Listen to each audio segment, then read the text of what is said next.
We have had wonderful, I think, interventions from all of you, both on the very grassroots, basic level and on a quite large philosophic level. However, to weave this together into a functional response to the communication on culture and the task that we have been given at the Cultural Forum to come up with some points from the sector, from us that are sitting here, about intercultural dialogue thread in the communication is not so easy. I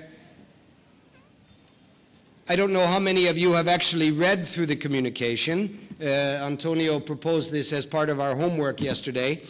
I do suggest, however, and as a response also to some of our friends here who have mentioned that they did not receive information, one of the things about Europe, which is problematic, of course, is that if you want information, you have to go and look for it. There is nobody out there who is trying to sell you it. There is no one who's knocking on your door saying, did you hear? We have a new communication on culture. Either we are concerned about cultural policy, but in fact, the texts are there.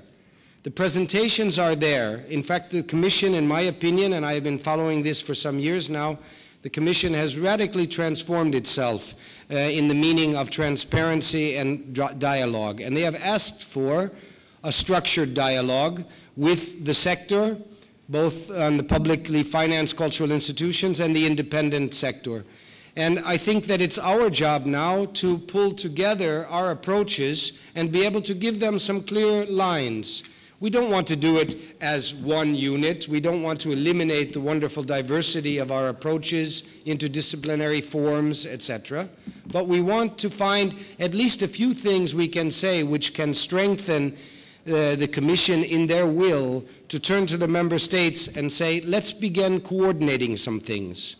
Let's not just leave culture to the member states and accept that the principle of subsidiarity leaves all of them to do what they like, but let's start to find some common points and work on it. So my first question to you is there someone here who feels that they have something very important to contribute, either on this question of obstacles or in something that's specifically related to the communication as it has been put on the table, if you have read it or had a chance to look at it?